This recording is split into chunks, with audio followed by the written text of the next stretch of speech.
네, 안녕하세요. 아는내과TV의 내과 전문의 유지현입니다. 지난 시간 이제 코로나 백신 원리에 대해서 살펴보았어요. 그래서 원리가 다소 좀 복잡하고 난해할 수도 있는데 오늘은 그보다 좀 더 난해한 어려운 통계가 들어간 이제 집단 면역이라는 거에 대해 살펴볼게요. 그래서 멘붕 오실 분들이 계실 텐데 그럴 때는 저의 네이버 블로그를 가셔서 차근차근 읽어보시고 만약 그럼에도 불구하고 내용이 이해가 안 되시는 분들은 댓글 달아주시면 제가 어떻게 해서든지 이해를 하실 수 있도록 도와드릴 테니까 그렇게 조금씩 인내심을 가지고 이 강의를 들어주셨으면 좋겠습니다. 저도 공부하는데 굉장히 어려웠거든요. 그래서 살펴볼게요.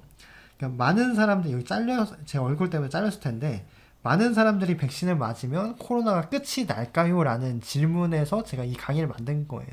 그래서 한번 해답을 내려볼게요. 코로나는 도대체 언제 종식될까요?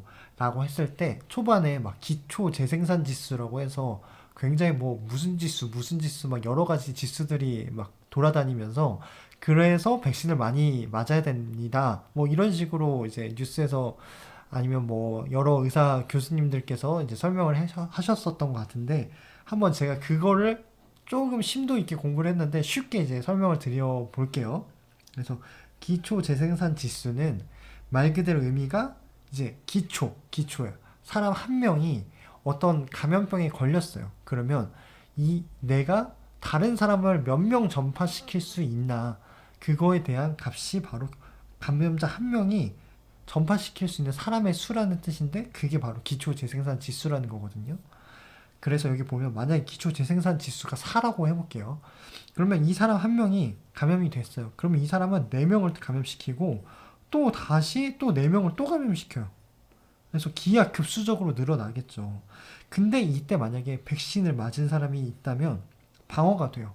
그래서 이 사람이 기초 재생산 지수가 4였을지라도 1밖에 안 되는 거죠. 한 명밖에 감염을 못 시킨다는 거죠.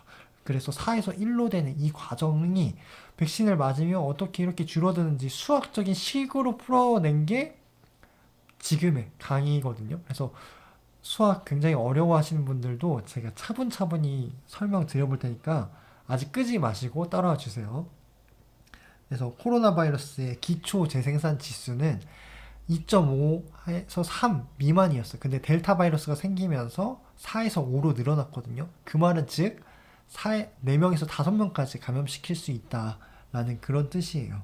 그래서 R0 값, 기초 재생산 지수가 그러면 정해져 있는 고정된 값이냐 라고 했을 때 아니거든요. 얘는 베타 곱하기 C 곱하기 D라는 값인데 베타는 바이러스 자체의 특성으로서 전파 가능성이 있을 만한 확률을 뜻하는 거고 D는 감염되는 그 기간을 뜻하는 거예요. 그래서 바이러스 자체 고유의 특성인 거예요. 뭐 예를 들어서 변이 바이러스, 델타 바이러스가 나타났다면 이 베타 값과 D 값이 더 올라가겠죠.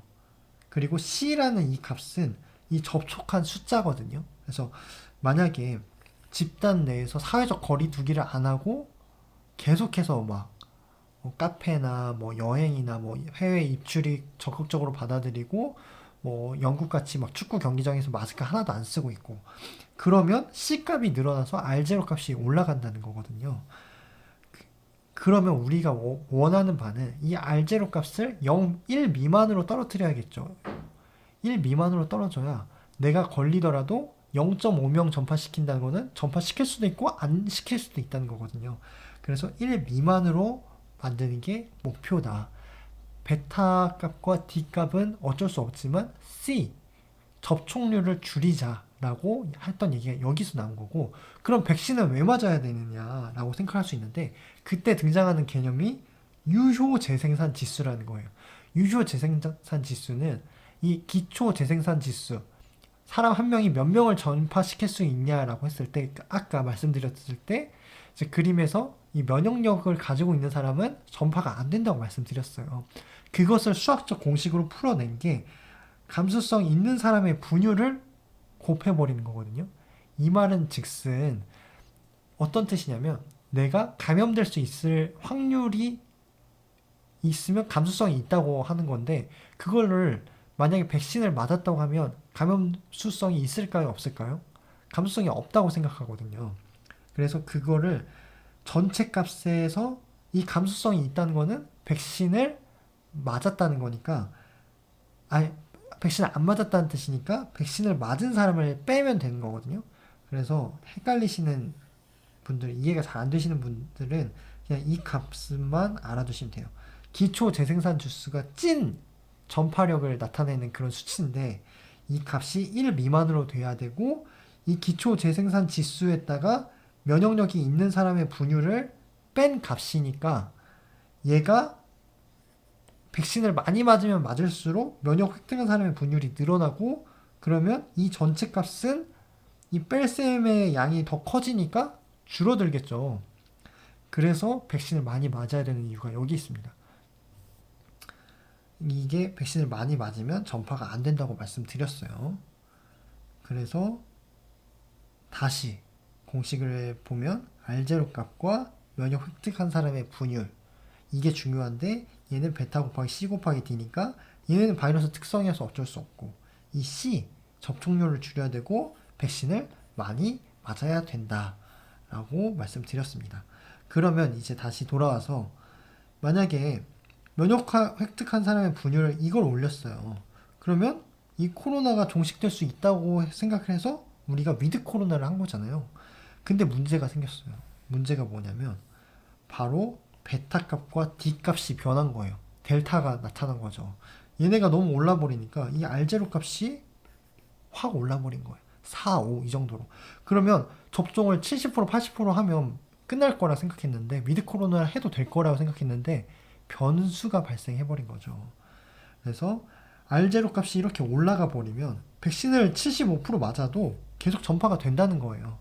이전에 R0 값이 2였을 때, 변이가 일어나지 않았을 때는 백신을 많이 맞으면 코로나가 잠잠해졌단 말이에요.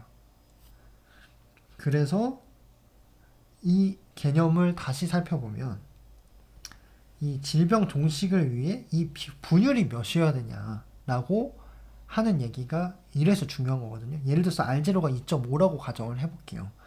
전파력이 한 사람당 감염이 되면 2.5명을 감염시킬 수 있어요. 그러면 이 공식을 대입을 해서 유효 재생산 지수가 1 미만이 돼야 되는데, 그럼 몇 프로여야 되냐? 2.5 곱하기 1 마이너스 x가 몇이냐 했을 때 그 x가 0.6이라는 거거든요. 그래서 이 0.6이라는 값이 굉장히 의미 있는 거예요. 즉 백신을 통해서 우리가 면역력을, 그러니까 감수성을 갖지 않은 면역력을 획득한 사람의 분율을 몇 프로까지 올려야 되느냐가 이제 우리가 백신의 접종을 늘려야 될 때 타겟으로 삼는 목표치거든요. 그래서 여기 보면 그걸 집단 면역 역치라는 숫자로 헐트 스레스홀드라고 하는데, 얘가 질병 종식을 위해서 면역 획득한 사람의 분열을 뜻하는 그런 용어거든요. 그래서 다시 한번 살펴보시면 R0 값이 2.5일 때는 60%만 도달해도 이 코로나가 종식될 수 있었어요. R값, 유효 재생산 지수가 1 미만이 될 수 있었는데, 이 델타 변이가 생기면서 베타와 D 값이 올라가서 R0가 5가 돼버린 거예요. 그래서 봤더니 집단 면역 역치 숫자가 80%로 나와서 결국에는 깨졌는데 폰트가 60에서 80%로 끌어올려야 된다는 거죠.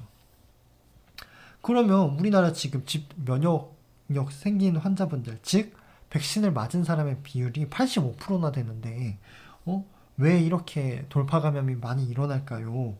라고 하는데, 그 원인이 베타와 D 값이 올라버렸고, 더군다나 위드 코로나를 시행하면서 C 값도 같이 올라버렸고, 또 문제는 85%까지 면역력이 생겼을 거라고 생각을 했어요. 백신을 85%, 전 인구의 85%가 맞았는데, 문제는 너무 일찍 맞으신 고령층들, 의료진들, 뭐 이런 분들이 항체값이 생각보다 너무 빨리 떨어지는 거예요. 아까 말씀드렸죠. 면역력을 획득한 사람의 분율이라고 했지 백신을 맞은 사람의 분율이라고 말씀 안 드렸어요. 생각보다 백신이 효과가 오래 가지 않았다는 게 우리가 미처 생각하지 못했다는, 그런 강화하고 있었다는 변수가 또 발생을 했던 거죠. 그래서 돌파 감염이 계속해서 일어난다는 건데, 오늘 좀 복잡한 수학식을 가지고 좀 설명을 드렸어요. 근데 결론은 백신을 많이 맞아야 되는데 지금 또 돌파 감염이 생기는 원인이 백신에 대한 효과가 떨어지기 시작했고 델타 바이러스가 나타났으니까 그것에 대한 베타와 D값을 결국 낮추려면 치료제가 나와야 돼요. 백신 치료제가 나와야 베타와 D값이 떨어졌는데 치료제가 지금 없잖아요. 물론 뭐 팍스로비드 뭐 이런 게 로제브리 뭐 머크사 이런 거 나온다고 하는데 아직 우리한테 오기까지는 시간이 오래 걸려 보여요. 그렇기 때문에 우리가 믿을 거는 면역력을 끌어올리는 수밖에 없다. 즉 면역 분유 그러니까 면역을 가진 사람의 분유를 올려야 되는데 그게 돌파 감염 막기 위한 출구로서 부스터샷밖에 없다는 거죠.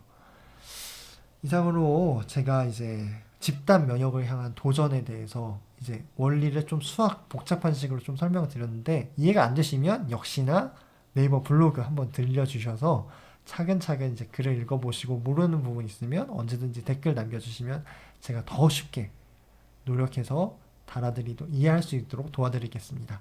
이상으로 오늘 강의를 마치도록 하겠습니다. 경청해 주셔서 감사합니다.